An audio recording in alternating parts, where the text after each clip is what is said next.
I'm Cain from Reign of the Hated, and you're listening to Raw Music Matters!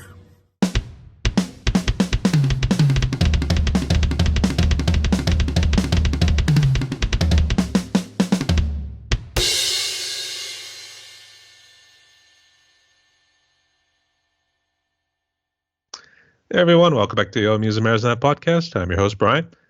Joining me today is a special guest. It's Cain from the band Reign of the Hated. How you doing, brother? I'm doing pretty good. It's good to be on your show. No worries coming. And thanks for coming on, man. And I guess where you at right now? Right now I'm in the car. I just got out of work. Kind of a last minute thing, but on our way to hopefully go hit an open mic night tonight. Oh, really? What are you guys doing tonight? Is it one of those bars you normally go to? Yeah, there's a couple different studios out here in Jersey that run open mic nights. Alpha Wave does them on Wednesdays. I think Casey Ray's is Sundays. Which part of Jersey are you in, actually? For me it would be considered south because I'm used to being up north. But they call it central, so it's like Old Bridge, South Amboy area. Not really. Actually, it's always funny too in terms of like how the state's breaking up in terms of like how the sports teams are too, because the north teams like the New York teams, and I guess in the middle and south is that where they start liking the New Jersey Devils, those sorts of teams. Yeah, I think it's something like that. And a little mix of Philly too. Whenever you keep going further south too, so yeah. I can see. So guys, how you guys been recently? What's new? We released our new song "Party for Life" in September. We just got done playing the Strand Theater, which is pretty fun.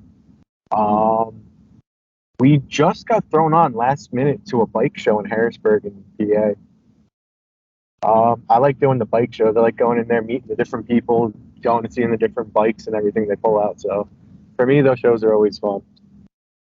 Is that kind of like how it is with Sturgis, for instance? Like a bunch of biker guys come up? Actually, yes. The same company runs Daytona Bike Festival, I think, in Florida. But through the year, they do different events like in Atlantic City and New Jersey, Maryland, PA. It's like a big thing where all the bikers from around the East Coast get together.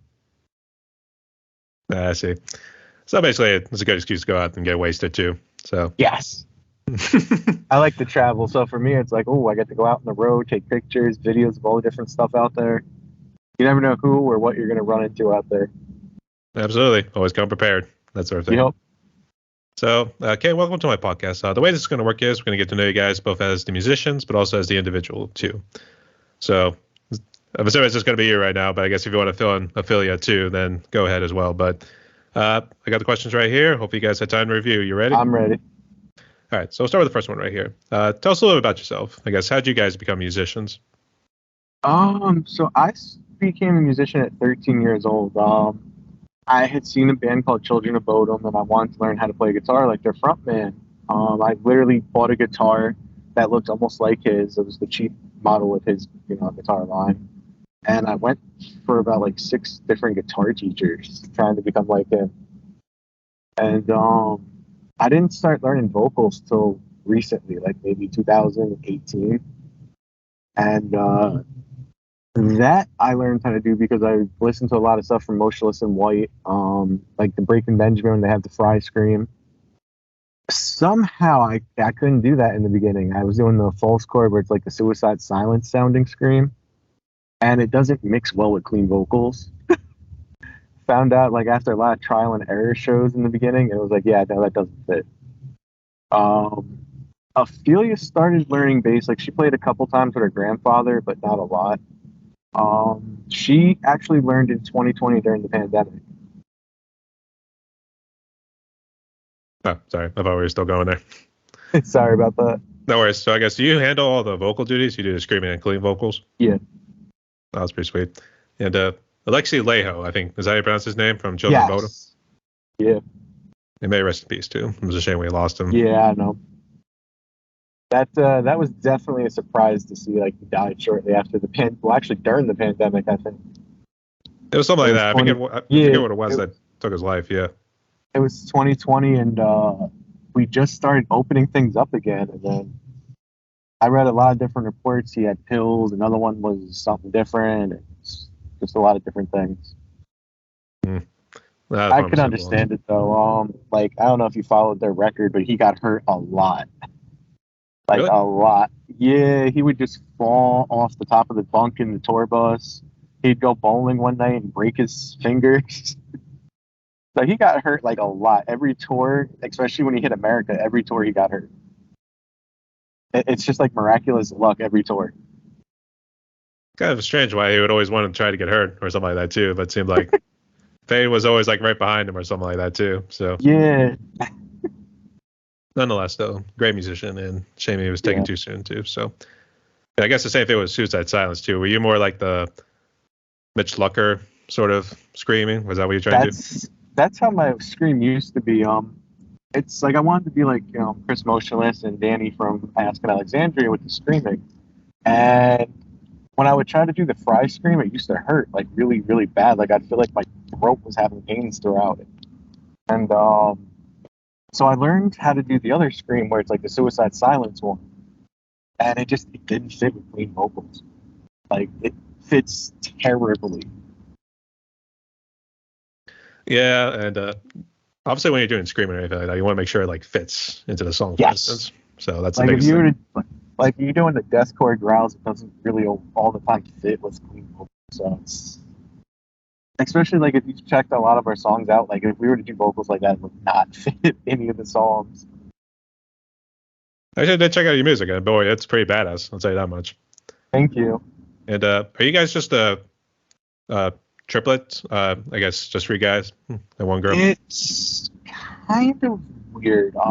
So we started out with just me and a fill-in drummer in 2017. Parted ways with him. I was doing acoustic metal shows, which was pretty fun, screaming with acoustic guitar. I like to do that because a lot of people can't do that. So I like to do shows like that sometimes. Ophelia joined. We keep going back and forth between a three-piece and a duo. My cousin was original drummer after that. He left, got another drummer.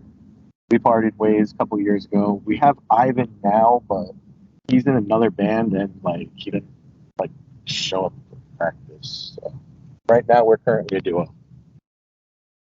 I see. I guess who did? It's fun for me like that though, because you go to shows and they're like, "Oh, okay, it's gonna be a duo. We're not expecting much," and then they start hearing screaming at the Strand Theater the other day, and they're like, "Holy shit, that came out of a two-piece." Yeah, Ophelia just said not too many people can play the drum tracks or anything like that. Good time. Yeah, it does take good timing because especially you gotta make sure you're on point every time. Yeah, especially when it's like the machine ones too. I'm assuming it's like MIDI and all that stuff. We have the backing tracks from our original songs. The recording studio we used, the guy sent me all the songs. And so we get to pick and choose our sets. Like, okay, do we want to do the first CD? Do we want to do parts of the second CD this time? And, but you have to be on point. You can't miss nothing. I can imagine, yeah. It's like without the in-ear monitors, but, drum track. It's like in-ear monitors, but with drums. Yeah, I can see why too. And I do have to ask right now, I guess, who came up with the logo? It's like if Chucky and Five Nights at Freddy had a baby, that's what you'd probably get. Ophelia actually drew it up. She designed it. I thought it was a regular bear, but she calls it a voodoo doll, like a voodoo bear. I think now I'm looking at it too, because that's a little logo you have here on Skype. Looking at it too, I'm thinking I think I can see where she got the voodoo idea. So we've done a lot of different versions of the bear. So we started, the original one was Manic Psychosis, was the bipolar symbol. There for You, I forget what it was. And then around Obsessive Romantic, she drew out the voodoo doll bear. Because it has the heart, Obsessive Romantic would be a relationship type thing. So you'd see the heart. What was it? And then it became more permanent logo. And then it became the permanent logo. When we released the letter, we did a special T-shirt run where the bear had a letter and a knife in its hand.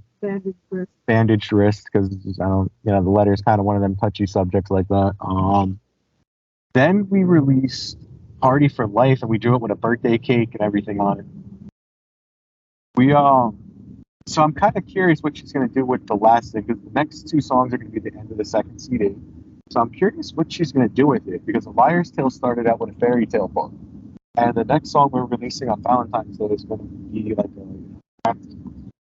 a what? It's going to be like a kind of like a similar song to Obsessive Romantic.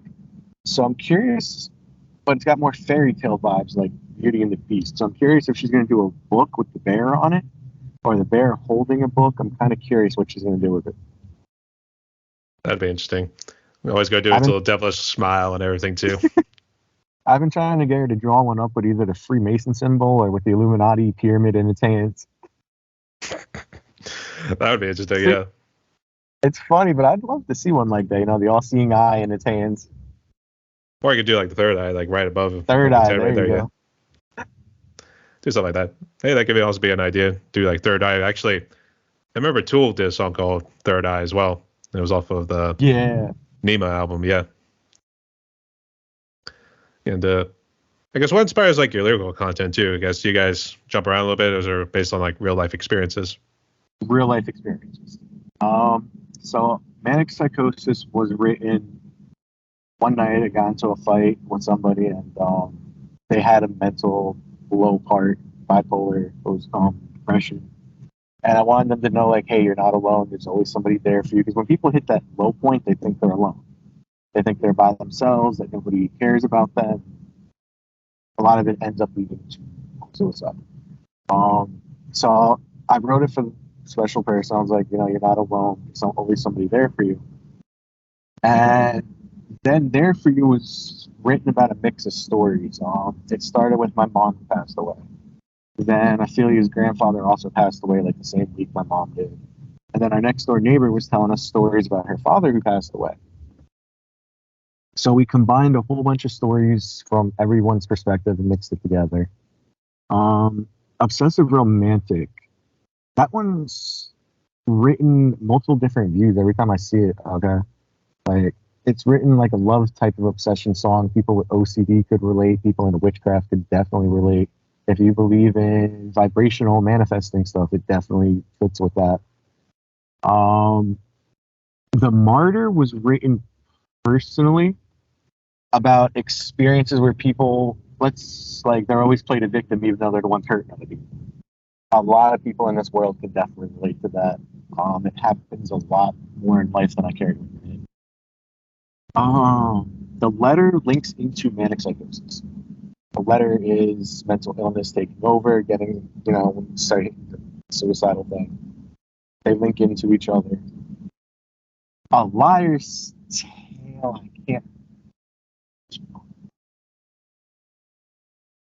I could text you what that one's about. Remnants has to do with, it's kind of a tribute to my mom. So it's weird. My mom had a band. We had a song called Where We Used to Be. We never got it recorded. So I took these chords and some of the lyrics from her song and I just redid it more of our style. And it's oddly enough popular with us in the band. Like, we play it a lot ourselves just because it's a happier sound.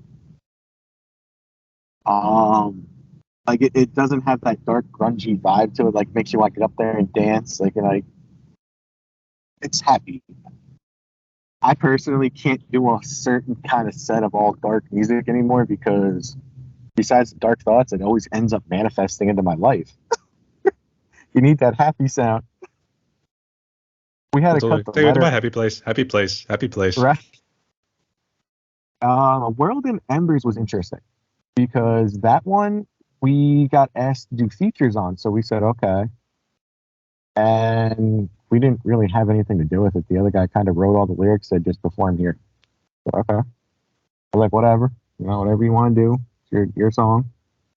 Zombie we covered because Ophelia loves the Cranberry, so that's actually one of the ones where she actually sings on. Is that actually a cover Yes, by song? choice. Yes. It's a Oh, cover wow. of the Cranberry song Zombie. Okay. Party for Life started out as a birthday metal song. Birthday it was metal. Yeah, the original lyrics were "Happy birthday, tonight you are the star of the show" for the chorus. Like, I wanted to do a birthday metal song. I figured it'd be popular, people would like it, when I used to perform it out, people used to love it, and I couldn't figure out why because it's not their birthdays, but they would just sit there and start screaming. So I was like, okay. We changed the lyrics to it because we wanted it to fit everyday life for people. Everyone has their haters that stalk them on Facebook, that stalk them on Instagram, go to their job just to spy on them and see what they're doing in life. So it's while they're looking out there, putting you as the center of their attention, you're out there having a good time in your life, partying, doing what makes you happy. It's kind of like living in their head rent free. Yeah, and I was also saying you're finding light in like negative spaces, that sort of thing too. Actually, I'm always trying to remember what that album was from Seether. I think it was like the one that has Beauty in Negative Places. I think that's it. Yeah, it was the one with it has Fake It on it. Yeah. Such a fucking hypocrite sort of thing. Actually, the other one I really liked from it, and unfortunately it gets bashed a little bit because of the song title it says No Jesus Christ, but it was meant to say. I knew you were gonna say that one. The first time I seen them live, they performed that song, and they turned it into a 30-minute version of it. Yep. And I loved it though because he got down on the floor, he put his guitar down, and he autographed every CD in Starland Ballroom. He literally got there on the ground, grabbed the pen from the people, and autographed every CD that was brought to him. And I find that amazing. Like, okay, he came down there and started just signing stuff for his fans. When you do stuff like that, that sticks out a lot. Absolutely, too. That's commitment. And actually, I was going to say they should have put "your" in front of it too, since that's needs to be the lyrics. Because people were bashing the thing, it was like an anti-Christian sort of song too, and it wasn't. It was ripping on the narcissistic sort of people. Yeah. Yeah, that's what I was going to say. The narcissistic. I mean, even if they were, it would kind of fit where they come from. So, the tribal stuff and everything would kind of fit anyway. Shit, music's music. If you listen to a lot of the pop music out there today, they got happy titles and most of their stuff ain't Christian. No, it's the opposite of what it should be. Yeah. So, I think it's meant to be. I don't want to say tongue in cheek, but it's kind of meant to be like, oh, it's probably a happy song. And then once you read the lyrics, like, nope, there's a little bit of a dark side to it too. It's how Post Malone would be at times. So yes, I like his music oddly enough. Well, I'm heavily into conspiracy theory, so I love reading his videos like on TikTok. His music about Hollywood's bleeding is one of my favorite ones. Talks about everyone being vampires, which we kind of are. Musicians have to feed off of the audience, so we're all kind of psychic vampires if you want to think about it. I was gonna say nocturnal because I tend to stay up late past midnight and 1. I love staying up late. I'm one of them ones that would sit up till 3 a.m. every night if I could. Sun comes up, I would go to sleep. I like the nightlife. At dawn they sleep. Yes. Yeah, there we go. They made a nice little Slayer reference there too, so that's all good. I guess speaking of Post Malone and Seether, I guess, so would you say those guys heavily influenced you, or were there any others? So Post Malone, I want to say for the next song coming out, yes. Him and Machine Gun Kelly. I do want to say yes. Seether, I want to say yes. Seether and Nirvana, because they had that grungy sound. A lot of our songs have like that 90s grunge sound to it. Also, the trio, I'd point back towards Nirvana, the whole trio, duo type thing. It's weird, like, we have a mixed genre type thing. Like, There For You's got more of, like, Blink-182 to it than, like, metal. Even Remnants and Party for Life, like, Ophelia's like, oh, it sounds like Boxcar Racer. That's, if I remember right, a Blink-182 punk band. Yeah, it's on Deluge. Okay. I was trying to remember that group too, because actually you start getting a whole bunch, especially now with like the whole indie community too. So there's a whole lot of bands you got to memorize too. Yeah. But I guess how would you describe your genre? I guess is it just you're just gonna say it's just metal, baby? Hard rock metal. Because A Liar Still doesn't have a lot of screaming in it. Remnants is more like punk rock type thing. Party for Life is a mix between punk and metal. I want to say punk, hard rock, metal. I guess new metal would be they call it new metal. I guess it's more like 2000s. That's where they started mixing like the clean and the screaming together, like that area. I want to say that was more of like a little bit of rap, but I guess what you guys like. Could be. Kind of like how Mudvayne and a little bit of Rage. I guess we could throw Rage in there, but I think they probably a little bit before that. But there was some of that too. But I can see where you're coming from. Yeah, it's like a blend of all those sort of genres together too. So that's pretty interesting. But I guess you did harp on COVID a little bit. So I guess how bad did COVID impact you? Was it more of a blessing? All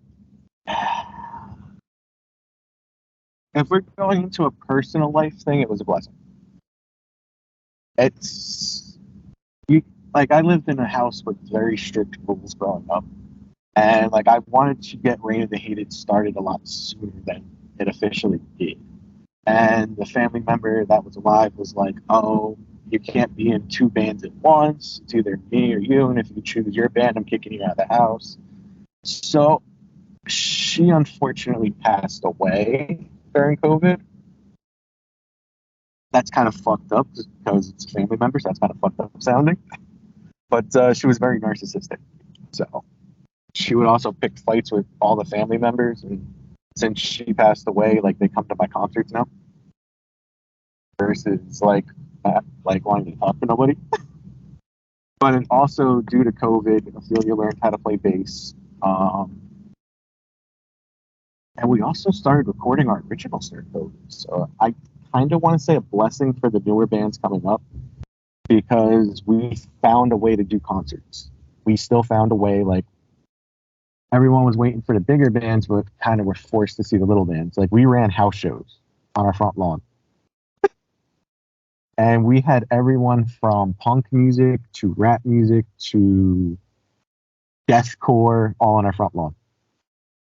We had one band come out from the end of Pennsylvania called the Jack-O-Lanterns. And I didn't think they were going to be like really, really heavy deathcore until they came dressed up like Slipknot characters. And like I still remember the show because the headlining band was sitting there smoking and his face was like, because the guy had a machete. Like we didn't know it was real. We thought it was just a stage prop. He's swinging it around and fucking, and we didn't know it was real till he left it on the driveway. And he took off, and we're looking like there's a real blade in the damn driveway.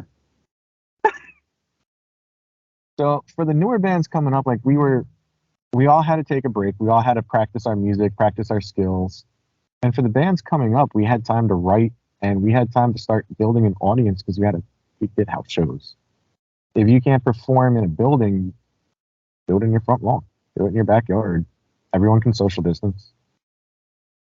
Actually, instead of the garage nowadays, or how it was back in the day, now it's more of the front lawn or backyard. It's like the 90s era. It was like the 90s period. You had to just do garage shows. Like you open up your garage, if you have a shed, just perform there, and people were just like, "Oh shit, there's live music." We have a little bit of a world again. It did kill a little bit with venue-wise, because a lot of the venues that used to get bigger names that I used to be friends with the promoters, they had to stop. The venues went under because they couldn't afford the rent. So it killed a little bit of concert-wise, but it also made us become more creative. Like some people rented a park if they could get a hold of it. Like front lawns, you go where you can. Like some people, I record with, Jerry was telling me about corn show concerts, or they'll rent out like a cornfield or just like a regular farm and just do concerts out there. He was telling me how people were still getting away with concerts without, being in a building.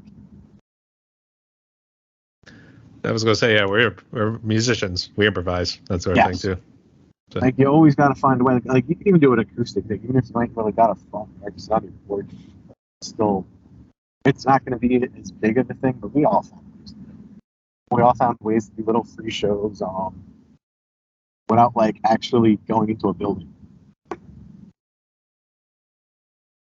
I guess were they pretty strict in the COVID policies in Jersey? Oh, they were extremely, extremely strict here.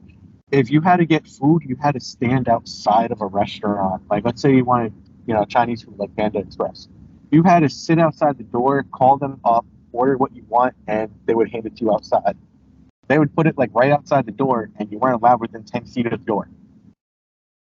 It was crazy. And if you had to go, like, let's say you don't drive. You want McDonald's or Burger King. You can't go inside. And if you're not in a car, they tell you to get the fuck out the drive-thru. What are you supposed to do? Especially the teenagers. What the hell were they supposed to do? You're told to get the hell out the damn driveway. Like, it was really strict here. We got lucky with the concerts when we were running the outside shows because the cops didn't really bust us for doing it. We had like the whole neighborhood, like from 10 blocks down on our front lawn, just sitting there. We didn't get in trouble for it. Like, granted, we didn't get in trouble for that. We got in trouble for it being too loud on the deathcore shows, but the policies were terrible. You couldn't even go into a like Target. You had to be triple masked at one point. Grocery stores. I don't even think you could go grocery. Yeah, you could go grocery shopping, but you had to make sure you had like 2 or 3 masks on. And like I ended up hospitalized with it, so I do understand. They were trying to put me on a ventilator, so I do understand that. Oh, geez, that's pretty crazy. I guess you feeling okay right now? You pretty good? Oh, I'm better than that in the past couple of years. Like, according to the doctors, I wasn't even going to be able to go without a breathing machine. And here I am. I'm still standing. Yeah, That's like, I'm still kicking. Like, I'm having trouble, but I'm still kicking. I came out the hospital, and they were like, okay, your guitars are moved to the living room, your amps in the living room, get back to work. And I'm looking, and I'm like, I'm on a breathing machine. Okay, I'll get back to work. Granted, I probably wouldn't have picked up an instrument again if they didn't do it, but still. That's very good to hear. And it kind of worked out for the better on that one.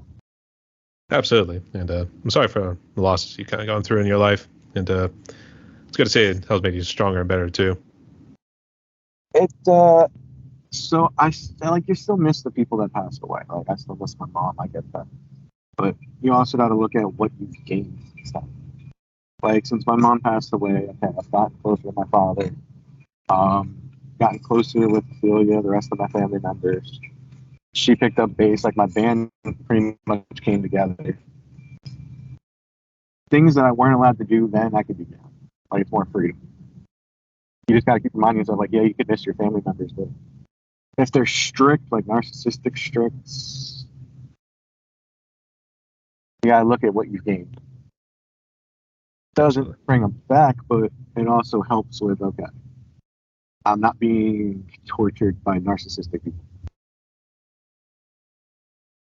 At least not directly, somehow indirectly Yes. in some way. Well, you still got it, but it's just the way you're living with them now. Yeah, that's true. And Yeah, like, I don't like, if you have them parents, you know how they could be. They could make it like extra harder. Well, I gave birth to you, and you did this to me, and then they make you feel extra guilty for doing so. Lovely. But it's good to see you are doing well, mate. And it's good to have you along for the ride. Thank you. And Ophelia too. Shout out to Ophelia. She says hi. Hi. And all right. So I guess let's go ahead and jump into this question right here. I guess. So what is it that you guys love most about music? For me, it's the reactions you get from people. Like, we've had a couple people say like our music helped them. It was on Instagram. They sent us messages that it helped them through a tough time, and seeing stuff like that is always fun. For Ophelia, I think it would be the traveling, because she likes to go see different places too. My favorite is when you play like a venue like New York, and it's like 2 in the morning. You're coming home, and all the lights are lit up, and it's like the most beautiful sight you could ever see. I was saying, does Ophelia love to do Uber? What did you say? I was gonna say, does Ophelia love to do Uber? So she's Ubering you around. Yeah. Yeah, she loves to do Uber, man. It's fun. That's good to hear. And I guess, so what sort of gear do you guys use? I guess if you want to talk about what brand your guitar is and microphone and her bass. She loves Fender. Everything with her is Fender equipment, precision basses. Squire's good, she just said, but she still likes her precision basses. She recently just picked up a Mark Hoppus. Is that it? Yeah, Mark Hoppus signature. Seafoam green precision bass, Mark Hoppus signature. She just picked up recently. She likes Blink-182, yeah. She even decorated her white bass to look like what was it? Mark Hoppus, I'm sorry. It's a long name. For me, it's definitely ESP LTD guitars. I've always been a fan of them because I wanted to be like Alexi. I recently picked up an Andromeda 1000 Deluxe, and I do love the fact it changes colors. Like, it'll go from blue to yellow to green to black to purple, depending on the way you move the part. And I'm getting a present soon that I'm not really supposed to know about. It's coming from my dad. It's like I'm not really supposed to know about it, but it's an ESP Alexi Hex signature series. I have wanted that since I was like 13. I wanted an ESP guitar, like an actual ESP model. And it's like, ooh, it's like the greatest thing I'd like to be seeing. I think I ever heard of that brand actually. Amp wise, I use ESP is used by a lot of the bigger bands now. Tetrarch uses it, Boltzmann, Valentine. Motionless and White's guitarists are now using it, but even Breaking Benjamin's on ESP now. My goal is to get my own signature series. I'd love the bear to be on a black V. And for the fret inlays, like I already got it marked out. I want little bear print on it. That's sad. I already got it mapped out. Let's say you put your logo right on the guitar now. Yes, that's what I want on there. And I want my name on the headstock just because of Alexi. He had his up there when I became in love with his music. I want mine up there too. And amp-wise, we both use Fenders.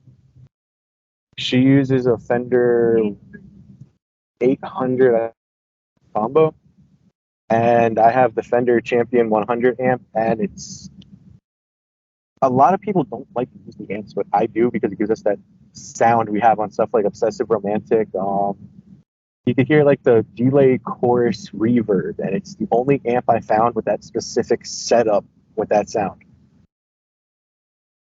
And like I've tried other amps, and I can't, even pedals, I can't find the exact sound that amp has.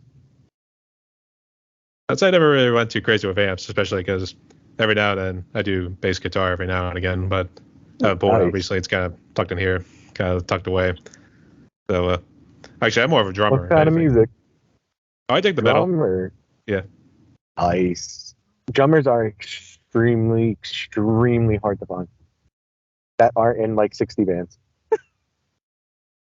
There's that too, but I guess how'd you guys like try to do your whole thing of bringing the group together in terms of marketing? Say like, hey, we're hiring a drummer or something like that.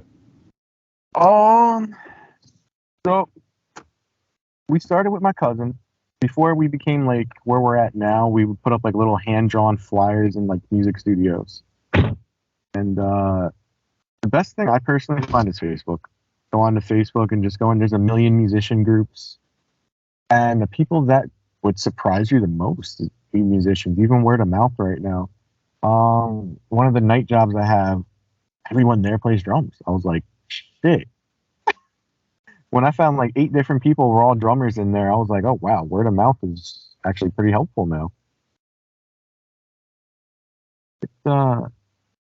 I do think, like, I personally would use Facebook though. It's unfortunately the early days of like Craigslist is gone. Like when I was growing up, I'd go on Craigslist and be like, okay, looking for a band and get like 80 people responding. And now it's like everyone's on Facebook. I want to say it sounded more like MySpace almost, but It was around the MySpace era. I thought it was something like that, but I've actually never used Craigslist actually. Actually, the one I saw that was kind of, I guess, similar would have been like Bandmix. That seems to be the Craigslist of these days. Tried that. I think I had to pay for it, so I was like, yeah, no, I'm out. If I remember right, there was one that I had to pay for. I think it was, but the thing was, like, you could receive emails from like other musicians, yeah, and try to respond that way. But they had to start the conversation. You couldn't like say, "Hey, I'm right here. I'm a drummer. Do you guys need any help?" So I want to take 1 second. I'm sorry to change the subject. I didn't touch on A Liar's Tale because my dad was in the car for a few. A Liar's Tale was written about my dad blowing 95 grand on a stripper. Your Holy face shit. every time I say that. Everyone's face when I say that about A Liar's Tale, they just look at me, and it's true. Oh shit, he's back in the car. Someone just cursed someone out. They told him motherfucker. Interview. Shut up. But whenever I tell that story, like everyone, even at concerts now, like the last show I did, he came to, I was like, oh yeah, this song's about my dad blowing money on an exotic dancer, and everyone just looks and they're like, yeah, strippers, and I'm like, no, 95 grand. It's I know they cost a his lo- entire college fund. right? Yeah. House fund, college fund, food money fund for years, Personal mortgage, savings. personal savings, falling behind on his mortgage for a year. It was a very rough time, but we became a closer father-son duo. I can't blame him either because if anyone I know falls in love, they would blow all their money on the person they love anyway. So it's kind of like I can't blame him. And At least make unfortunately, it sure comes they back to love- that narcisstic circle again. Yes. But at least make sure they care about you. Like shit, at least get a hug at him. He's got a very good heart. He just does stupid shit. Made a good song though. It's got Yeah. Five Finger Death Punch vibes in it. Yeah, absolutely. I mean, it was a killer song. I guess, was he going through a little bit of a depression? Is that why he went and just blew it one day? He thought she wanted to marry him. My mom had died recently. He thought he was getting married, and I mean, people do it all the time. They're like, "Oh, I love you," get what they want. And then Not A with lot of exotic relationships dancers. are like Not with that. exotic dancers. not like that. Definitely not like that. I'd say that's the next metal thing I heard next to what Non Ferris was like talking about. Because I actually interviewed him not too long ago. Your website.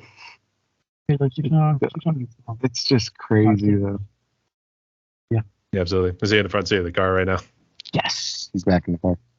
All right. Oh, the next song we have is kind of like a love tale, fairy tales like song coming out. I'm planning on hitting the studio in January and then releasing it around Valentine's Day. I'm planning on doing a blowout like I did for the first CD at Queen's Rock Festival again. All right. Have you guys toured before, or have you guys just kind of stuck locally? And I guess Trying. We are trying. So I'll hit up, like this year we hit Maryland, we hit Delaware, New Jersey, PA, and New York. But I can't arrange the shows all next to each other. Like if I hit up a bar in Delaware today, they'll be like, oh, we have January, let's say 10th available. I'll hit up 100 New Jersey bars and they'll be like, well, we don't have anything until the 18th, or we'll have 24th. And like syncing the score up is very hard. I can't. Every time I try, like they give me spread out dates throughout the month. yeah, I can see why. And sorry to change the subject. Is your dad talking a good bit in there? He got bought tickets to go see Mammoth at Starland Ballroom, and we're supposed to be getting backstage photos with him. Yeah. And he's trying to figure out how to get the tickets set up right now. Okay. That virtual thing is like a killer thing. They're like, oh, you gotta do this on your email, and some people ain't really good with their phones or emails. Yeah, it needs to get used to the 21st century. That sort of thing too. Yeah, now everything's like virtual now. It's not like here's your ticket. Now it's like, okay, go check your email, go check this, go check that, provide identification on an email, and you got your tickets. It used to be just here's your physical tickets, you're good to go. Had to go up to the ticket booth and everything too. Yeah, I'm starting to date myself right now. Fucking having actual physical tickets here. They'd be like, tickets, get your tickets here, right here. Right? Even if you went to see a bigger band, you'd have like an actual physical ticket with their name on it. Now it's like, okay, check your phone. I mean, I had to too. I mean, that's how it was when I went to go see Deftones. We just Nice. handed it right to them, and then just like they just scanned it right there, and then scale the show too. It's crazy how it's gotten though with the virtual thing. You have to scan the tickets. I miss having that physical copy. You know, in a certain way, yes. At the same time, you realize after they're done scanning it, it's almost like, what do I do with this? Do I just like give it like a little box as a souvenir? I mean, that's what I did with a couple ones when I went to my first metal concert out in Austria. Damn, how was it out in Australia? Austria, how was it? it was very good actually. It was Job for a Cowboy, and that was As I Lay Dying before That's the whole drama. Awesome. As I say, before the Tim LaBass's controversy that plagued him afterwards too. So yeah, absolutely killer show. That's what I was gonna say. It sounds like an amazing show. Actually, we really had to get permission, and we almost didn't get the chance to go, but we We somehow managed to work it out. It was like me and 200 guys. I'm glad you managed to get there. That's pretty cool. First metal one, actually. So I could say no regrets. So that's all good. And I guess get back into the questions a little bit. I guess what challenges have you been facing as indie musicians? Booking. You're definitely booking. And like we had a major issue over the summer with vehicle wise. It's definitely money to repair your vehicle. Like if like a lot of people do concerts, they don't give you like money to repair your vehicles and stuff like that. So it's getting the money to do that kind of stuff. Like a lot of venues, they don't want to pay either. So you're living off the merchandise and Spotify. Got my pennies. That's the rub of the pennies, as I like to say too. I mean, there's very 2 cents as well. So I mean, might as well at least speak it out. I guess speaking of Spotify, Right. did you see those whole things on Facebook? They were talking about like boycotting Spotify because of if you didn't get like 1,000 streams or anything like that, they were gonna not pay you or anything like that. So I do know ways around it. I can't really discuss it, but 1,000 streams don't even pay you $1. It's like 20 cents. That's not a big thing. You ain't like that 20 cents after the government taxes it. You got like a nickel.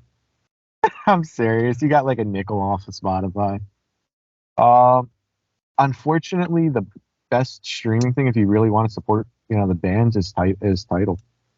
Tidal pays like 0.84% of a penny, and like 2 streams would be a whole like almost 2 pennies versus Spotify's 1,000 for like 5 cents.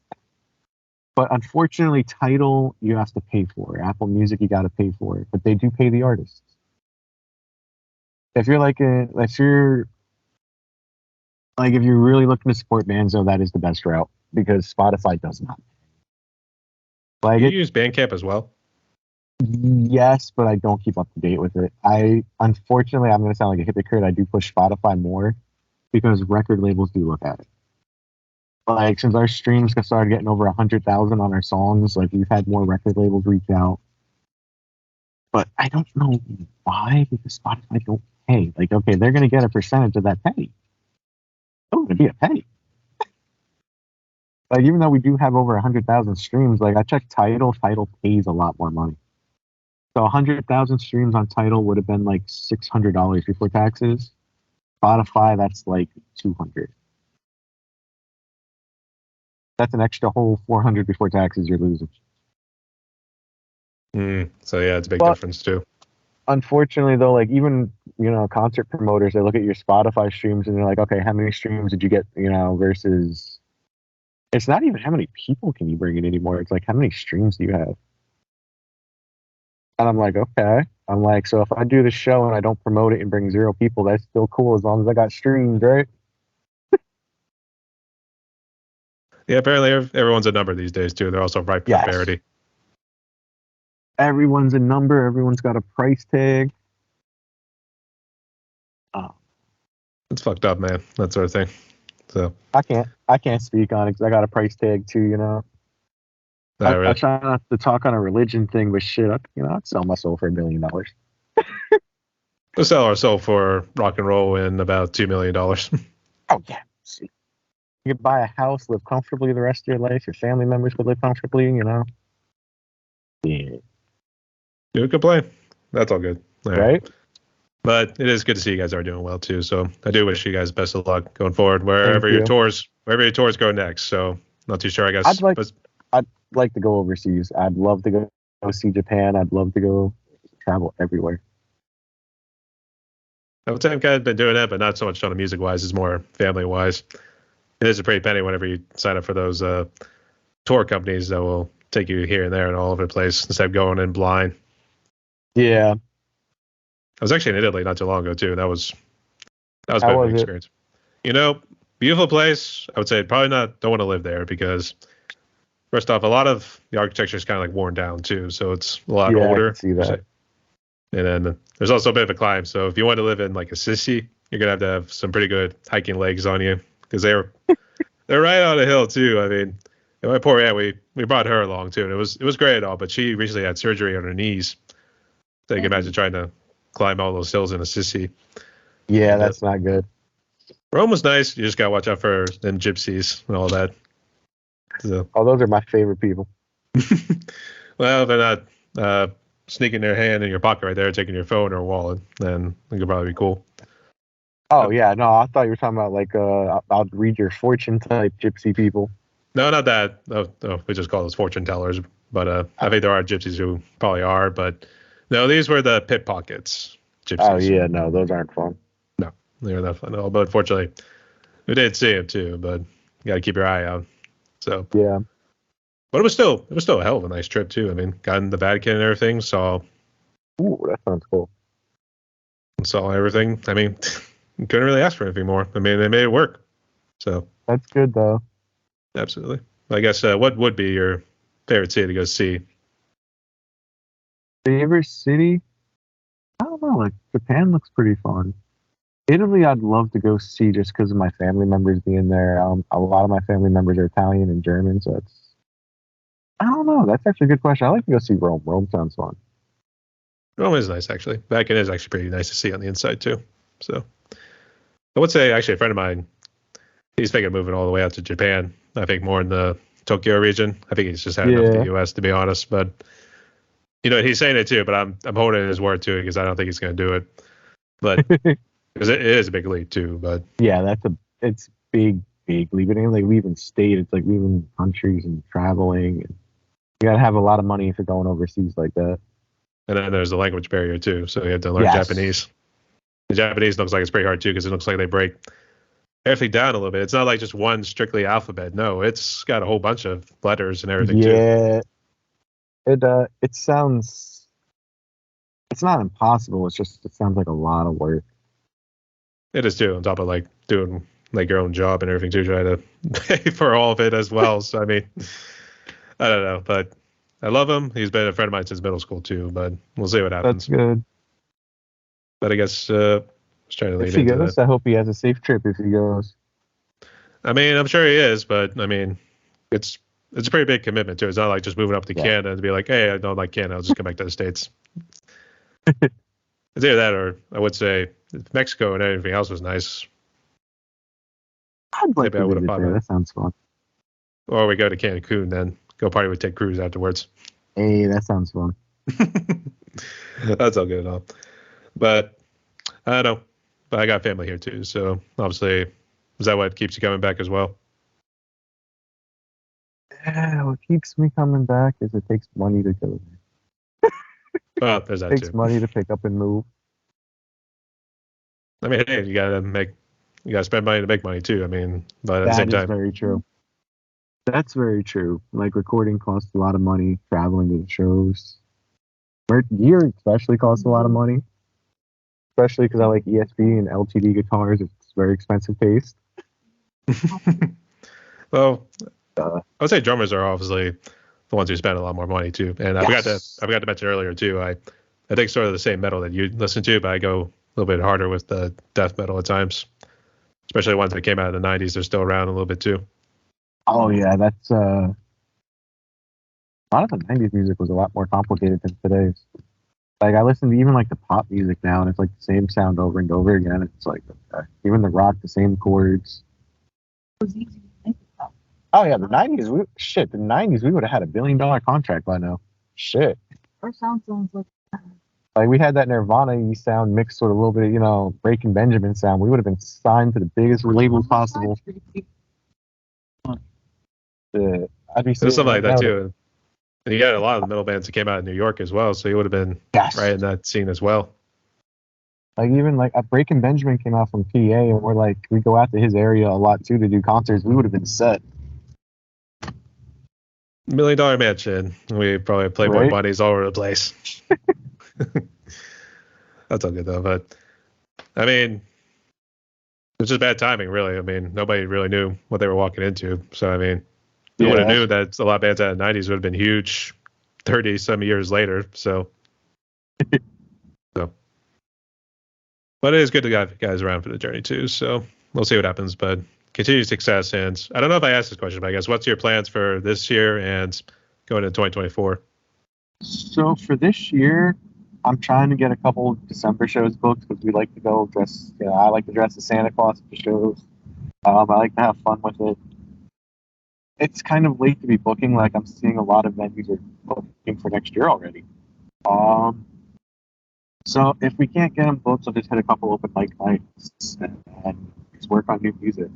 I'm trying to finish the second CD up by June of next year because around July is when Queen's Rock Festival, it's a big New York festival, and they paid for radio promotion on 104.3, which is the biggest radio station in New York City. And I plan on, like I did with the first CD, I plan on just being like, hey, here's an extra $20. You go and make sure you tell them to mention we're doing our CD release party on the radio. And like the last time we did it, we sold all of our merchandise out. So I'm hoping for the exact same thing with the second CD. It's if the record label I'm talking to still puts us on, we'll have a West Coast tour, which I'm pretty excited about. And we already started signing up for festivals around New York and New Jersey for next year in PA. I signed on a festival at Jabberjaws in Pennsylvania for May, I think, 4th of 2024. So we're definitely booking now. It's just getting it all pieced together to get it into one big ass tour. We've done shows back to back. Like we did like 6 New Jersey shows back to back before. It's just getting them. Like for me, I like to go with other bands also. I'm trying to get I met a guy named Gothic Lizard. He goes on tour doing industrial metal music dressed as a lizard, which is pretty cool. I said, what was his band name again? Did you say goddamn Gothic Lizard? Gothic Lizard. I thought you said goddamn lizard or something. That's what I was thinking that too when I first seen him, and I was like, okay, I'm like, it's a one piece, and then I was like, shit, that's pretty cool. He's dressed up in a lizard costume, playing guitar and bass and stuff like that, going between different instruments. The West Coast, from what I heard, is a lot better music scene wise than the East Coast. And like even I see my friends in North Carolina, they're doing like festival after festival after festival every week. It's a lot harder to book around this area for metal. Yeah, especially since people, I think you probably got a little bit of mixed crowd with like classic rock and like probably some rap and a majority is rap. Majority rap and country. Yeah. Especially Jersey, it's mostly rap and country music. The metalheads are there, but they're kind of like not as much. Like there's a lot of bands, but they're mostly same members in different bands spread out. We keep the metal to ourselves. I think that's kind of the phrase we want to do. We keep our metal to ourselves. Yeah. Which is unfortunate. It's unfortunate, but I do get it. It's rare to see like people that listen to rap going to a metal concert. Let's say somehow our friends with like a metal guy who just like drags them along too. Be like, oh, you're gonna check the head out too. You're gonna love these guys. So we try to make it a fun time. We try to make it like everyone's having a party because no one wants to go to a concert and be like, oh, it's morbid and stuff like that. So I'm gonna try getting some balloons and stuff, start throwing them out there, beach balls for people to have fun with. I tried to add animatronics for our October shows. Like I tried that. It did not go well. Our vehicle. I guess what would it be? Like you ever go to Spirit Halloween? No, I haven't. But I guess this is like sort of like how Eddie is in Iron Maiden, for instance. Yes, I was trying to get some animatronics that move around, so while we're running around the stage, the animatronics would start moving. Like there's one that picks up a little ghost child, and there's the bat that springs up and shoots its wings out. I had bought. It's called Man's Best Friend. It's a possessed pit bull that comes out of the doghouse. It's just getting enough room to transport everything. So on top of the gear, the merchandise, the band members, it's also got to transport animatronics now. It's like shit. How can we fit that onto the car without a trailer? Like I even thought of like getting blow up. Yeah, like I thought about blow up stuff too, like just throwing it up there 10 minutes before we go on, big ass blow up stuff on the stage. Or if you want to do like the Kiss thing, you do like the explosions at a certain point, and you raise your drummer up. See, I want to do stuff like that. I can't use indoor venues though. They'd be like, "Oh, you're trying to burn our venue down." I was gonna say, I think Kiss did a number of indoor venues too, so it's almost like, what's your point? That's it. So I don't know, but we'll have to see what happens. But do you guys also try to film your live shows too, and then put on YouTube or Yes. anything like that? So I've been pushing TikTok more than YouTube because the Island Boys are discovered on TikTok, a couple other people. So I'm pushing TikTok a lot more. What I'll do is I'll take one song and I'll put like clips, I'll break it into pieces and upload to TikTok as shorts. Because a lot of people, especially the younger generation, they'll mostly sit for like a minute at max and watch a video. So I've been trying to break it up smaller so it's like, oh, okay, it's a different video uploaded each week. YouTube, I push, but it's only if I really, really like the quality of the video. Like, we record off our phone, which is great. It's 8K, but it doesn't get different angles. So I've been pushing the Queen Drock video that we have. It was recorded by professional people, even though they still use their phone. They managed to get different angles of each of the band members performing, the amps, the equipment, the stage, and everything, the audience. So, like, if I can get video like that, I'll push the hell out of it. Especially these days too, Otherwise, because the yeah. phones are just out of control these days. They're pretty much a yeah. DSLR in like a small box, really. Yeah. Like I said, do you guys use any other cameras, or are you just strictly like using your phones? We had a camcorder at one point, but the quality of it, the phones are getting to the point where they're like 8K further now. I personally am like, so if I'm taking photos, unless it's the portrait mode, I'd prefer like a Canon photo. But if it's video, definitely phone. Phone is like 8K. I think GoPro could work too, but it Yes, depends. GoPros go pretty good too. I'd say this one here is the GoPro Hero 8, which That's pretty cool. it gets hot. That's the thing too. So the battery gets hot after you use it for a certain period of time too. So that's kind of a downside, and unfortunately, I think it drains a lot quicker now since it's been having years of abuse. And then, fortunately, I've managed to get a chip that does hold like 5 hours, but I got to delete a good number of stuff. But I got all my stuff from my Italy trip that's still hot here. Of all by you're still lucky, man, to go traveling like that. It's also good having parents who are both retired too, and now they want to travel the world, that sort of thing. Still pretty cool.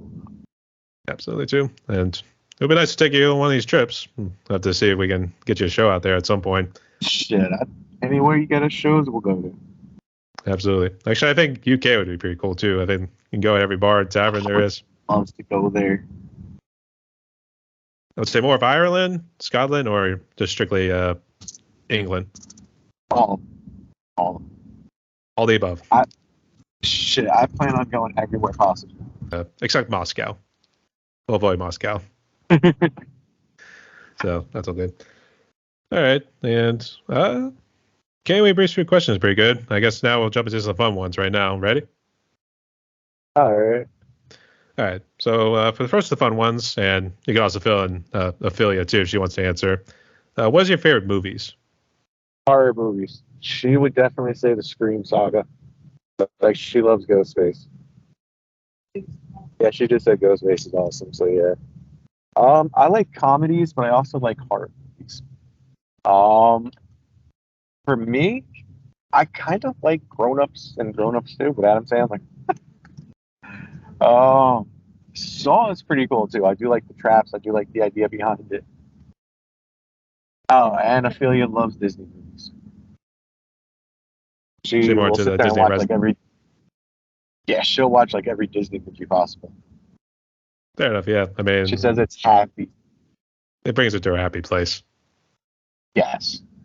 One of her favorite ones is Lion King. The Lion King? Yes, she will watch them a lot religiously. Lion King, Zootopia. She watches it religiously. And Ice Age.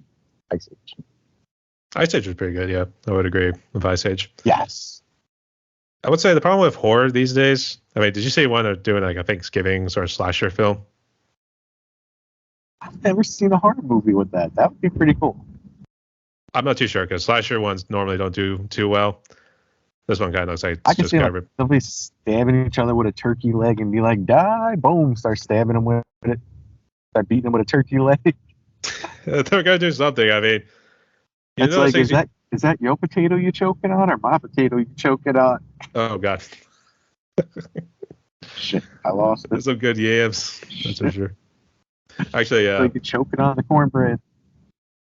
actually, no. This one, well, this is just one of them too. But you know those things you put in the corn, so you're able to like eat it like this, and then like just turn it. Yeah, Like the whole. you like stabbed her like both her ears with those things. Right. That's making me think of Santa's sleigh, where Santa's in there killing people with fucking TVs and goes into the strip club, kills all the people. You better not see It was a those things Christmas. too. Yeah, it's like a Christmas movie where he just goes around killing people. Those movies don't do well. I don't know why they keep doing movies like these The ones. only the only horror movies that I'm like so with are the possession ones. I believe heavily in spirits, so it's like The Exorcist. We will not watch Exorcists anymore. We started watching Believer the other day, and we got 20 minutes in, and the whole fucking TV shut down and restarted on another movie. Living room lights went off and everything. And it was right after the scene where the girls are in the hospital and she gets the kid to shut up. And the next thing I know, the lights are out, the TV's out, everything fucking shuts off and turns back on, and it's on a different movie. I freaked out. I'm like, yep, no more Exorcist. We're good. None of that shit. We ain't living the Exorcist here. Actually, I think my mom, that was the first horror movie she saw in her life too, and that was last she wanted to like see if any horror movie in general. So, so I can see why too. I think that's why I'm happily avoiding it. Though I have seen a good amount of the Saw movies. The Saw movies are pretty cool. I like the invention of the traps. Like I like their whole creativity with it. The paranormal stuff, it hits too close to home with the whole possession stuff for me. Like one of these days, like we've done some stupid shit, and I'm waiting for us to get possessed one day. Like we've been to the Amityville Horror House, so I'm waiting to like one day get possessed. We got fucked up from that house. We all ended up throwing up for like days after being there. I'll go back though. She wants to go back. Oh my god. I want to buy that house. Actually, where is that She wants to buy Amityville horror house? New York, Amityville, New York. She wants to buy the house. I'll Oh, be God. the owner one day. Just what'd you spend your $1 million from the record label contract on? I bought Amityville. The house. Fuck it. You could Let's use buy it on pretty much the first anything. Conjuring. Sorry, I what? was gonna say you could spend it on that Lamborghini car you always wanted, a yacht boat or something. Anything but a horror house. She going for the horror house, man. She gonna go and just full out just possess people. It's like just walk in there, you get possessed while you're on your way out. I'm just picturing it too, being like Jigsaw too, just be like, okay, I want to play a little game. It's called a game of possession. Who's the killer among you guys? Who killed who? Yeah. Hold tours at 3:15 in the morning. Oh, jeez. All right, but to each his own too. So hopefully you guys make it at some point too. I don't know if I'm gonna step in the house. I'll stay outside the house and just be like, hey, here's the house. It's like, here's the keys. You can have it. Just don't bring us inside of it. You guys go ahead. You do whatever you want in there. We'll just stay out here. So, all right. For next fun questions, what would you say is your favorite food? For her, I want to say Chinese because she eats Chinese food almost religiously. She literally gets, if I remember right, steamed vegetables and chicken almost every day. For me, it's Taco Bell. I'm that asshole that has to have Taco Bell. Is Taco Bell the only one that does the Baja Blast? Yes, unfortunately, yes. For a very, very limited time, you can get Baja Blast for like a week in the stores down here in the summer. That's it. After that week is up, you ain't getting it in none of the stores. It's back at Taco Bell. That was interesting too, because actually they don't do. Actually, I don't know where our Taco Bell is at actually, because used to be one that was like right next to a Burger King. I actually do remember trying the Baja Blast the one time. It was actually very good. It's really good. It's just Taco Bell won't really let them sell it out more than for a limited time run. Every summer it comes out for like a week and then vanishes out here. That's actually a shame. Actually, do you know the band Miss May I? Oh my god, I fucking love them. I met them. I have pictures with them. You did meet them. I was working Burger King at a rest stop overnight, the last Warped Tour that was there. And it was 2 a.m. I just got done cursing out the manager because they made me come in. I had played at another band at another show. And I said, I'm not coming in. And he said, no, you're fucking coming in or you're fired. I said, okay. He said, everyone works Warped Tour night. I said, okay. I came in and I'm sitting there cursing out the manager, calling him an asshole in the background. And all of a sudden, this guy comes in with the whole fucking Miss May I merch on.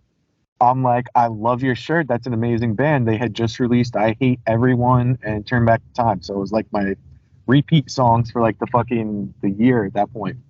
And they're like, thank you. They're like, you like the band? And I'm like, yeah, I love them. All of a sudden he goes, you want to meet the members? And I'm like, yeah. He goes, I'm the drummer. I said, yeah, right. You're the fucking drummer and I'm Jesus. All of a sudden he turns around the name tag and it says VIP member and it's the drummer from Miss May I. The guitar player turns his around. The guitar player had one on. They traveled with the merchandise company that they run. They had the record label, the merchandise people, the drummer, and the guitar player all sitting next to me. All you see is me doing 90 out the back of the fucking building to go grab photos with them. I wanted to meet the vocalist. I wanted to meet him. They're like, he's sleeping. I'm like, could you wake him? Could you wake You him? bitch For slap me? him to wake him up. Wake up, man. Just let me on the bus with him. I'll go over there and say hi to him. It's okay. I Let think me his on the name's bus. Levi. I think Levi is his name. Yes. I was making jokes and like, so if you ever need another guitar player, I would happily go with you guys. They're like, oh yeah, we'll kick our guitarist out. That's sitting right next to us. You're out of the band now. I got my hopes high, but if I would have had Rain of the Hated back then, we would have been signed to their record label. Because I told them I had another band, and I'm like, yeah, I just got done playing a show, and even their clothing line company was like, can we have CDs? Can we have cards? Can we have whatever you got of the band? And at the time, the band was a tribute cover band, so it was kind of like, I wasn't going to give them that. I'm not going to give them a cover band CD. No, we gotta get the real deal with original material Yes. out there and everything. If I would have had Rain of the Hated back then, I would have easily been signed to their record label. Oh, man. I also met Adrenaline Mob. I don't know if you know who that is. Adrenaline Mob? Or who are we Yes. talking about? Adrenaline Mob. I met their guitarist before he went on tour. Oh, really? He used to come in and see me weekly, ask how I'm doing, ask what was going on with my bands and everything, and I missed that job. I used to meet all kinds of bands that were on tour. Were you like close to where they were hosting Warped Tour?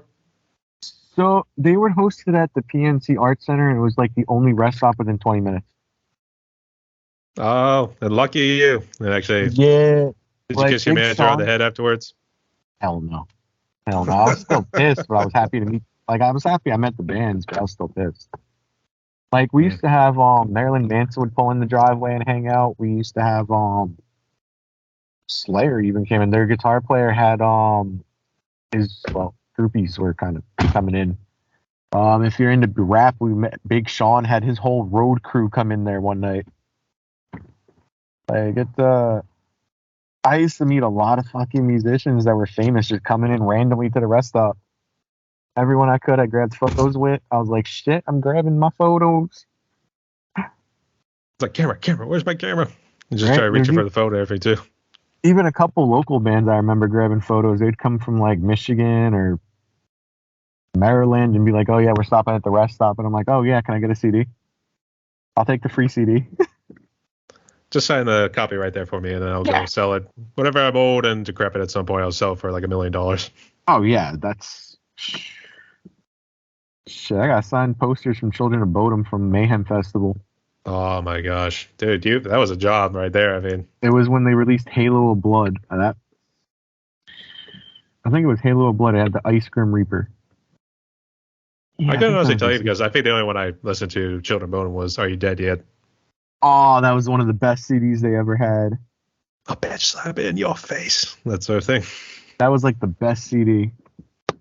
Yeah, I remember growing up, I used to sit there and just play Children of Bodom like nonstop. Even guitar, I'd learn Bullet for My Valentine, Children of Bodom. Fun times. yeah, absolutely too. Actually, what I was leading into with Miss May, I forget which album it was. It was the one that had Relentless Chaos on it, and they were basically pulled into a Taco Bell. They were trying to get a Baja Blast and all this sort of stuff, and they didn't have anything on there. They're like, no, that sort of thing too. And they're like, dude, what the fuck is going on? That sort of thing too. It was actually pretty funny. Actually, that was when I first commented. That was when I first started trying YouTube out. That was just one of those typical passerbyers who just came by and just wanted to see if Miss Bay was doing anything new. I wish I could remember the album too. I always remember some of the songs, but I want to say it was either their second or third album. But regardless, there was that one too, and they were doing like all behind the scenes, showing like how they were getting like making the music too. So you saw some of the drummer, the guitar, and vocalists all just jamming out every too. So that was always awesome. I've Still met a kicking ass lot to of this day. famous people, but they are very, very friendly people. All right. Like out of all the people I've met and played shows with, they are the friendliest of people. We had the honor a couple of years ago. We played for the Bunny the Bear, who had members of a Skylit Drive. Their guitarist Louis Kikoya is from there, and they're nice people too. We literally stalked the shit out of their merchandise table. Ophelia loved the Bunny the Bear, and she practically harassed the one singer all night, taking pictures and videos of him. He's like, I'm not really supposed to be running the merchandise table. He's like, but here I am. And she's sitting there and we're videotaping him. I'm like, ooh, we met the vocalist videotaping him. It's Actually, fun to do stuff like that. I was gonna say, didn't the Bunny and Bear, wasn't that band or I thought when I was checking them out on iTunes the one day, what they said it was like getting all sort of 1-star reviews or anything like that too. I don't know if I'm confusing it with something else. You might not be. I don't know. They're like I don't really check the reviews on them, but their vocalist can take a fucking beating. I've watched videos where he's falling neck first off the stage, hit a table, rolling. God bless him, man. Oh God, man. Like, I mean, I wouldn't like to be trying that. I'd be jumping around. I'd be doing some of what Slipknot does. They do an amazing performance though live though. Like seeing them live, like their vocalist throws himself in the audience in the middle of a fucking mosh pit, just literally throws himself off the stage. Like Tyber's amazing with that shit. His stage presence is really good. I would say I wouldn't mind actually pushing and shoving if it was a. I've always avoided mosh pits to be honest too. It's been for good reason too. So I try to avoid them. I just always end up in them. Just work your way forward. Yeah. There was a venue in New York called Roseland Ballroom. And I used to love that venue. I always wanted to play there, but it unfortunately got shut down. I would always end up getting my ass beat. So I could stand next to a bathroom and people would just start hitting each other in a mosh pit. I seen Children of Bodom, the first metal show I went to was that one. And out of nowhere, a big ass fucking circle pit came and got hit in the fucking pit trying to run across it to see Bodom. Another one, Escape the Fate and Bullet for My Valentine. I stood next to the wall in the back. And some dude just starts punching people. And I'm like, I'm not even in the center of the floor and I'm getting my ass whooped. Like, shit. Every time I go to New York to see a concert, I end up getting my ass beat. And I'm not even in it. No, we're a little south of the big city of New York. And, right? I've always been pretty lucky to always stay away from it, actually. Actually, I'm surprised there would even be people who's going around punching people because I feel like that would be like the dick in the pit, as they like to say. And actually, there was a story with Slipknot that talked about how they came up with the song Eeyore. Yeah. Apparently, there was this guy who had this long hair and he was like Thor, for instance. That's what they nicknamed him. And he would be that dick in the pit, throwing elbows. He would help people up, that sort of thing, too. So one night, a group of guys just beat his ass. That's the thing, too. And he did have respect afterwards. There was respect afterwards. So it all worked out in the end. There's one thing that I have been trying to do. I've been trying to experiment. If you checked out Remnants, I know you've noticed that the chorus is open. There's no lyrics, no nothing.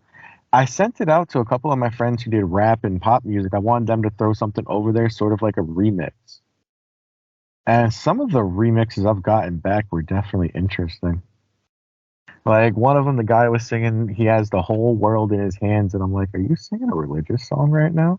Because I'm pretty sure that's already released. I'm not getting sued.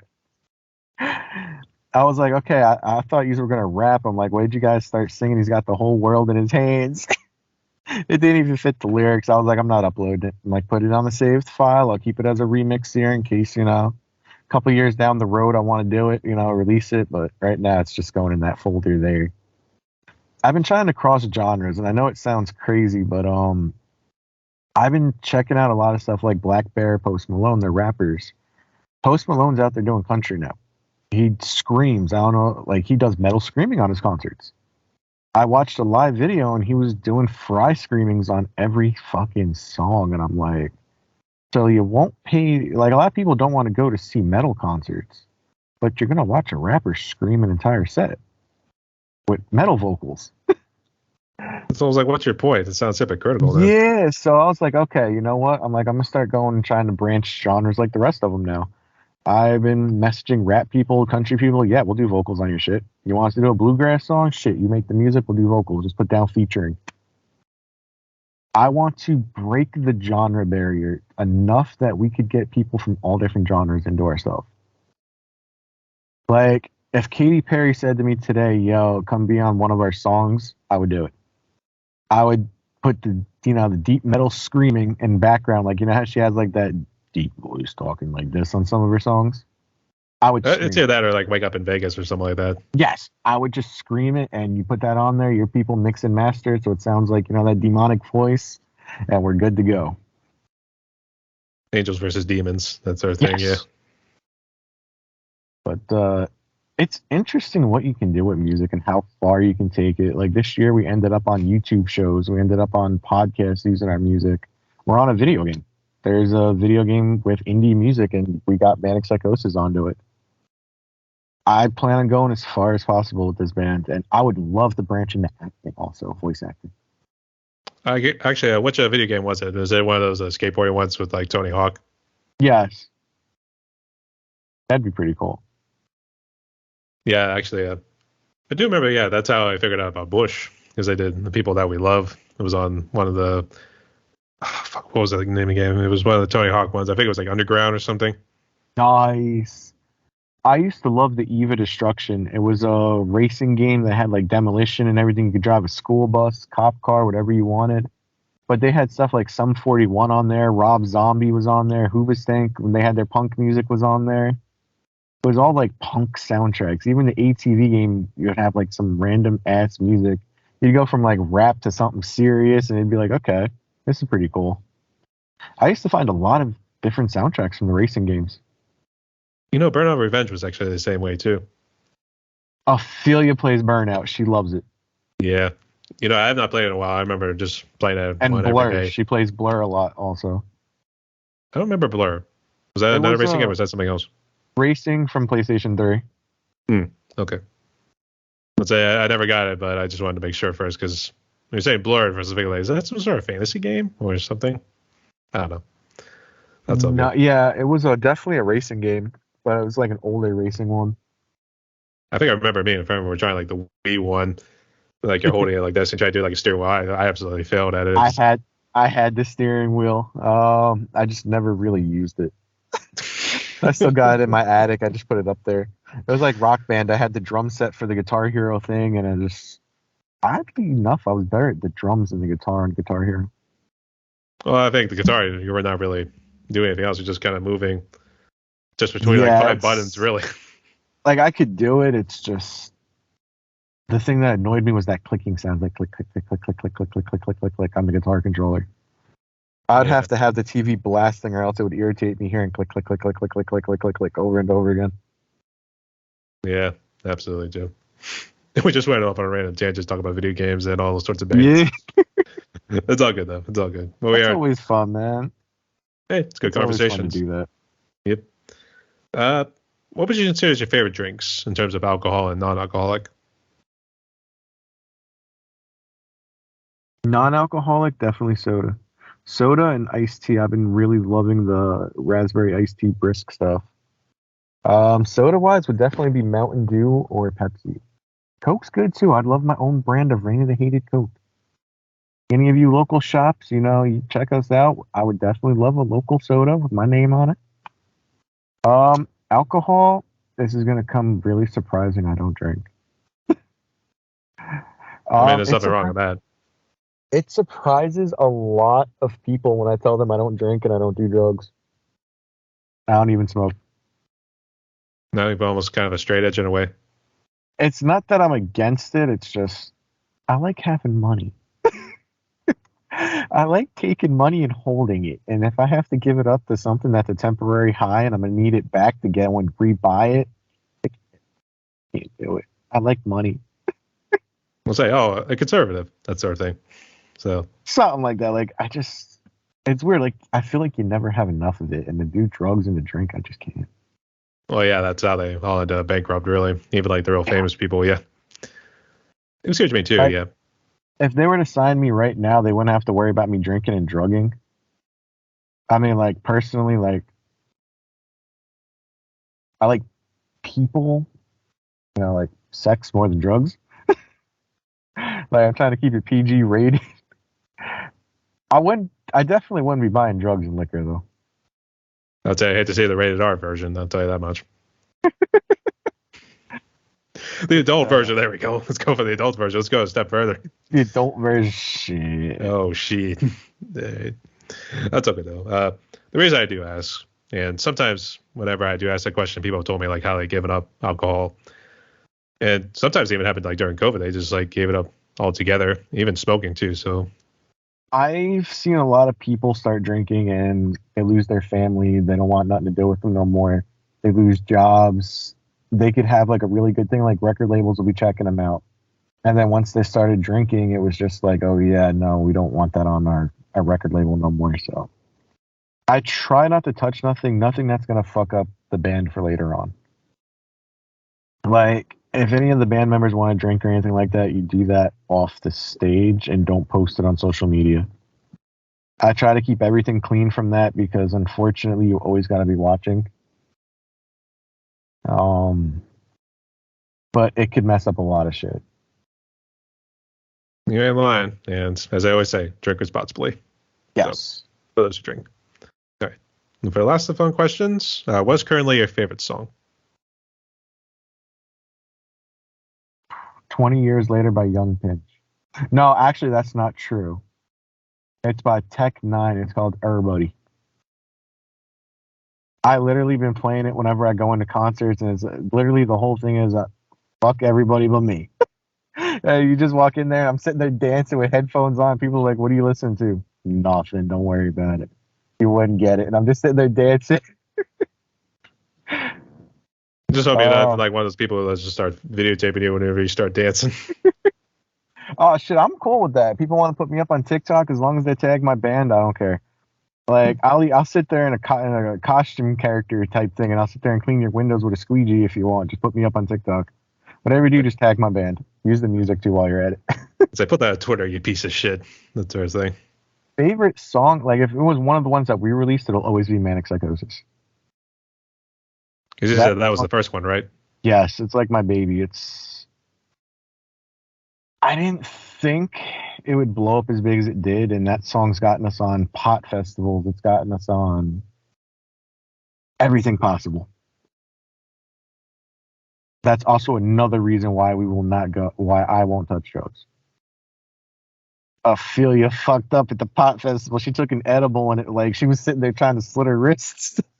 Oh my god. We don't know if it was laced with acid or what it was laced with, but the guy was like, "Oh, it's Delta 8 THC and all this fun stuff." He's like, "Just take it. It's 350 milligrams." And next thing I know, she's hiding on the beach with a seashell trying to slit her wrists. I'm like, "Okay, we're done. Oh we're done with this shit." I guess she wake up with a pretty bad hangover the next morning. She was all right the next day. It was just getting her through the first 4 hours. I don't know. So you have to keep her away from like looking at the mirror and like thinking she sees like a demonic self. Well, that was the thing. She went to the bathroom and she started screaming. I had to run we were at the hotel and I'm running into the bathroom where I'm like, "What's wrong?" She's like, "The walls are caving in on me." And I'm like, "Okay, I'm going to sit here with you. You're all right." I had to sit there with her for like 4 hours and make sure to like not nap and door. Good man. You're I've good man. seen some bad trips happen to people and I'm good.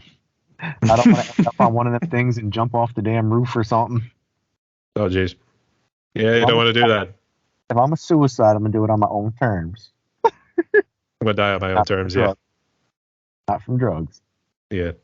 All right, that's all good. So stay away from the drugs. Keep staying clean there, mate. It's good to have you around. Thank you. It's good to have you here too. Yep. And Kane, we're down to the last question right here. I guess before we jump into it, did you have any questions for me or any final words you want to say before we jump into it? No, it's the last one. What's the next one? All right. You might have harped on it a little bit too, but here's how it goes too. Given what COVID has done, I guess some musicians have been lucky, some not so much. So for the ones who have been a little bit unlucky, as well as like people too, what sort of message of hope would you give to musicians and people out there as we try to move forward in a post-COVID world? Don't give up on it if it makes you happy. You could be 60 years old and still make it. And I know that sounds crazy, but you could still do it. Just keep pushing. If you're worried about your mental health, there's always somebody there. There's always somebody that you could reach out to help you. It might not seem like it at that point, but where life gets better, there's always that little bit of sunshine light that comes in. You could be going through money problems, about to lose your house, and it might not be clear at that moment, but things will work out better than before. Maybe you're not meant to be in the situation you're sitting in at that moment. For musicians coming out, keep at it. If it makes you happy, keep pushing. If you don't fit in one area, move. If you don't, like, let's say you're doing shows and you're having trouble building a fan base, or the musicians in your area don't like you because you got bigger shows than them, change your circle, change your area.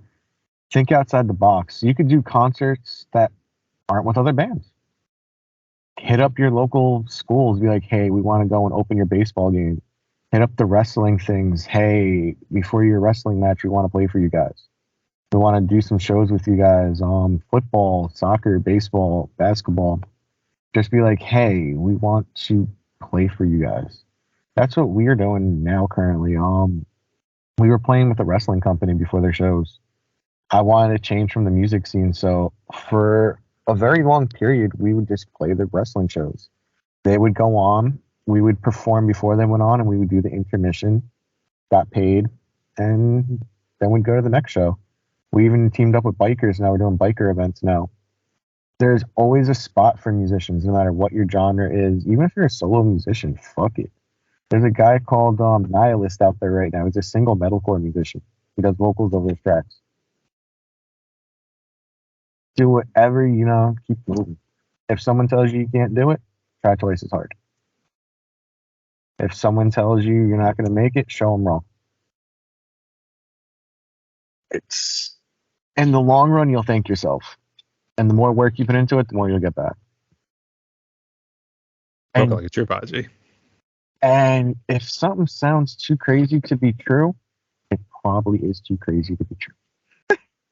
Like, we get spam emails, oh, Sony wants you for the new Spider-Man 2 game. And I'm like, right, it's already released.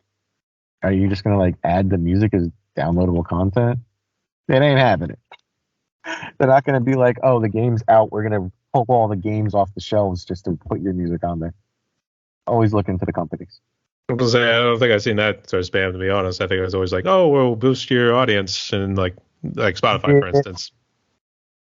Oh, man, there's so many things for Spotify, like tricks and stuff people can do. I just can't talk on it. Let's not talk on it, too, because we'll digress for another time. Yeah.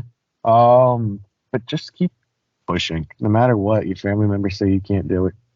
Do it on purpose. Branch away from negativity. And I believe a lot in manifesting. Never talk bad about yourself. Like, always talk positive. Always be like, I can, I will, I'm going to get it, or I already have it. Always be positive. Try to. And if someone makes you upset, smile. It'll hurt them twice as hard, more than it would hurt you to be upset.